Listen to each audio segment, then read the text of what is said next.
अस्मद् आचार्य पर्यंताम वंदे गुरु परंपराम। नमो नमः। તમારા બધાનું સ્વાગત કરું છું આધ્યાત્મિક મહાશક્તિમાં। આજે આદ્ય ગુરુ જગતગુરુ શંકરાચાર્યની જન્મ જયંતિ। કોણ છે આ વ્યક્તિ જે ખરેખર મહિમા મંડિત થયા, જે અલ્પાયુ હોવાના છતાંય ચિરંજીવપણાને પ્રાપ્ત કરી શક્યા?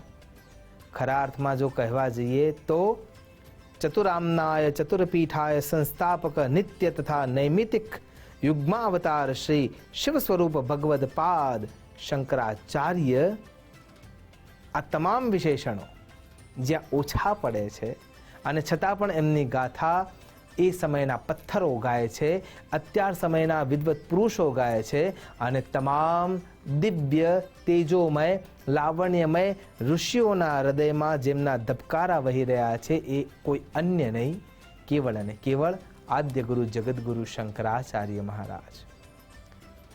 અલ્પાયુ એટલે 32 વર્ષનું એમનું જીવનકાળ, અને આ 32 વર્ષના જીવનકાળમાં જેમને 8 વર્ષની નાની અવસ્થામાં સંન્યાસ ગ્રહણ કરી લીધો અને 12 વર્ષની અવસ્થામાં જેમને વેદો પર ભાષ્ય લખવાની શરૂઆત કરી દીધી, 18 વર્ષની ઉંમરની અવસ્થામાં એમને પુરાણોની ગાથાઓને દુનિયા સુધી પહોંચાડવાની શરૂઆત કરી દીધી અને એ જ સમયથી શરૂ કરીને જેટલા પણ ભાષ્યોની એમને તૈયારી અને તત્પરતા દાખવી હતી, જેટલી જ્ઞાન ઉપલબ્ધિ એમને પ્રાપ્ત કરી હતી, એના થકી જે બુદ્ધ કે બુદ્ધિસ્ટ હતા એમને શાસ્ત્રાર્થના માધ્યમથી એટલે કે જ્ઞાનના માધ્યમથી, તર્કના માધ્યમથી, ભક્તિના માધ્યમથી, સચોટ પુરાવાના માધ્યમથી હરાવી અને સનાતન હિન્દુ સંસ્કૃતિને જેમને સ્થિર કરી, પ્રબળ કરી, પ્રશસ્ત કરી, એ એટલે આદિગુરુ જગતગુરુ શંકરાચાર્ય।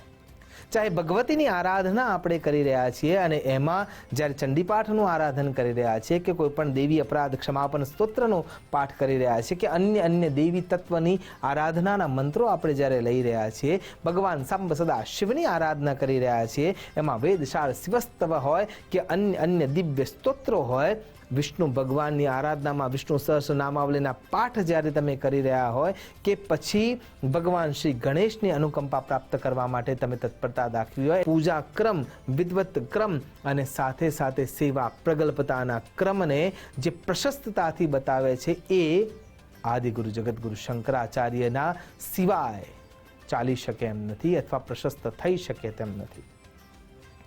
ભારત પર જ્યારે અંધશ્રદ્ધાનો પ્રબળ પ્રવાહ ચાલી રહ્યો હતો અને એ વખતે દક્ષિણમાંથી કાલડીમાંથી જે એક નાનું બાળક તૈયાર થયું અને એ બાળકે એકલા હાથે યુવાવસ્થા સુધીમાં તમામને નિરસ્ત કર્યા કેવળ અને કેવળ પોતાના જ્ઞાન થકી, એ આદિગુરુ જગતગુરુ શંકરાચાર્ય એકમાત્ર એવા વ્યક્તિ કે જેના થકી આજે આપણા સનાતનના તમામ વિષયો પ્રબળતાથી, પ્રશસ્તતાથી પોતાનો પગ જમાવીને બેઠા છે ને આપણે વિશ્વગુરુ હતા જ છીએ અને રહીશું। એ વ્યવસ્થાને જ્યારે આપણે પ્રાપ્ત કરી શકીએ છીએ તો એમાં આ એકમાત્ર વ્યક્તિ જગતગુરુ શંકરાચાર્યનો સિંહ ફાળો જોવા મળે છે કે આ પ્રમાણે જેમને પોતાના જીવનને કેવળ અને કેવળ સત્કર્મમાં મૂકી દીધું અને કેવળ જ્ઞાનના પુંજ રૂપે તૈયારીમાં મૂકી દીધું। જ્યારે પહેલી વાર એ પોતાના ગુરુને મળવા માટે જાય છે ત્યારે નિર્વાણ ષટકના આધારે એ જવાબ આપે છે, રચના એમની જ છે। ગુરુજી પૂછે છે કે તું કોણ છે? ત્યારે જવાબ મળે છે, નમે દ્વેષ રાગો નમે લોભમોહો મધુ નૈવ મે નૈવ માત્સર્ય ભાવમ અહમ નિર્વિકલ્પો નિરાકાર રૂપો। હું કોણ છું? ચિદાનંદ રૂપ શિવોહમ શિવોહમ। જ્યારે આ 8 વર્ષનું બાળક આ જવાબ આપે છે કે હું નથી પવન, નથી અગ્નિ, નથી તેજ, નથી વાયુ, હું કેવળ નિરાકાર સ્વરૂપ પર બ્રહ્મનું શિવનું સાકાર સ્વરૂપ છું, આ વિચાર આપણામાં આજે પણ પ્રબળ થઈ શકતો નથી જે એક બાળકે જવાબ આપ્યો હતો અને એટલે એ જગતગુરુ શંકરાચાર્ય છે। પુનરપી જનનમ પુનરપી મરણમ પુનરપી જનની જઠરે શયનમ ઈ સંસારે ખર દુસ્તારે પાહી પાહી શિવ મામ પુકારે ભજ ગોવિંદમ ભજ ગોવિંદમ ભજ ગોવિંદમ મૂઢ મતે।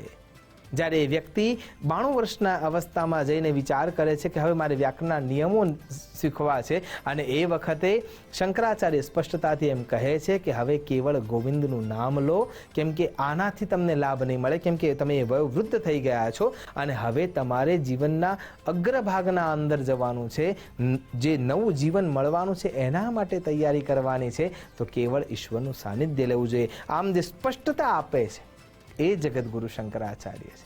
એનાથી આગળ જ્યારે એમની છેલ્લી અવસ્થા 32 વર્ષના આયુષ્યના સમયમાં હતી, અને એ વખતે જ્યારે શિષ્યો એમને જોડે બેસી અને પૂછે છે કે ગુરુજી તમે નહીં રહો તો અમે શું કરીશું, અને એ વખતે ઉપદેશ પંચકમના અંદર જે 5 શ્લોક છે જેના અંદર 40 સૂત્રો મૂકી દેવામાં આવે છે, અને 40 સૂત્રો ખરેખર ઉપદેશ રૂપે છે કે આટલું જ કરવાનું છે, અને એટલું જ્યારે તમે કરશો ત્યારે તમે સ્વતઃ શંકરને સામે જોશો, તમે જ શંકર બની શકશો. અને એટલા માટે એમનું જે બ્રહ્મ વાક્ય છે, બ્રહ્મ સત્ય જગન મિથ્યા, આ બધું જ પરિવર્તિત થાય છે, પરિવર્તનશીલ થઈ જાય છે, અને ક્યાંક ને ક્યાંક એ નાશ પામવાનું છે. જ્યારે તમે બાલ્યાવસ્થામાં હતા તો એમાંથી બાલ્યાવસ્થા નાશ પામી અને યુવાવસ્થામાં આવ્યા, યુવાવસ્થા પણ નાશ પામશે, અને તરુણાવસ્થા યુવાવસ્થા પસાર કર્યા પછી પ્રૌઢાવસ્થા આવે છે, અને પ્રૌઢાવસ્થા નાશ પામ્યા પછી વૃદ્ધાવસ્થા આવે છે, અને વૃદ્ધાવસ્થા નાશ પામ્યા પછી શરીરને ક્ષીણ થઈને મૃત્યુની શૈયામાં જવું પડે છે. ત્યાંથી જે ભસ્મ તૈયાર થાય છે, ભસ્મમાંથી તિરોહિત થઈ અને અનુગ્રહ પ્રાપ્ત કરીને પાછા પુનઃ જન્મ કર્મના બંધનના આધારે થાય જ છે. એટલે આ સચરાચર સૃષ્ટિ બ્રહ્મ સ્વરૂપ છે, બ્રહ્મ બ્રહ્મમાં વિલિત થઈ જાય છે, અને બ્રહ્મ બ્રહ્મના સાથે જ બેસીને કાર્ય કરે છે. બ્રહ્મથી આપણે જરા પણ અલગ નથી, અને બ્રહ્મ આપણાથી અલગ નથી. યથા બ્રહ્માંડે તથા પિંડે, યથા પિંડે તથા બ્રહ્માંડે, જે શરીરમાં છે એ જ બ્રહ્માંડમાં છે, અને એટલા માટે બ્રહ્મ સત્ય છે. આ જેટલું પણ દેખાય છે એ બધું જ મિથ્યા છે, અને એ પરિવર્તનશીલ છે, સમયના આધારે એ બધું જ નાશવંત છે, કેવલ બ્રહ્મ જ સત્ય છે. અને આ વાતને જેમને જીવન પર્યંત સૂત્ર રૂપે સિદ્ધ કરી એ આદિગુરુ જગતગુરુ શંકરાચાર્ય. જેને તમે સ્પર્શો છો એને નકારવા માટેની જે ક્ષમતા છે એ કોઈ વ્યક્તિમાં નથી, એ કેવલ જ્ઞાનમાં છે. હાથને તમે જોઈ શકો છો તો એ બ્રહ્મ નથી એવું તમે ન કહી શકો, એ બ્રહ્મ છે, અને એ બ્રહ્મ સિવાય કંઈ નથી. એ જ્યારે તમને ખબર પડે છે ત્યારે સમજવામાં આસાની રહે છે કે ખરા અર્થમાં જગતગુરુ શંકરાચાર્ય શું કહી ગયા. આશા કરું છું કે આપણે સ્વયં શંકર થઈએ, એ જે ભાવના છે એને પ્રબળ કરીએ, ખરા અર્થમાં જગતગુરુ શંકરાચાર્યના મનોભાવને સમજીએ, ઉપદેશ પંચકમના જે 40 સૂત્રો છે એને અનુબંધિત કરીએ, અને એ જ ધારા જે સનાતનતાને પ્રબળતાથી અને પ્રશસ્તતાથી આપણે આગળ વધારવાના સંકલ્પના સાથે એને વધારતા રહીએ. કર્મથી, ક્રિયાથી, વાણીથી, વર્તનથી એના સાચા સેવક બનીએ, અને આજના દિવસે ખરા અર્થમાં જગતગુરુ શંકરાચાર્યને જ્ઞાન વંદન કરીએ. એ જ અભ્યર્થના સાથે નમસ્કાર. અસ્તુ સદા શિવોહમ. નમો નમઃ.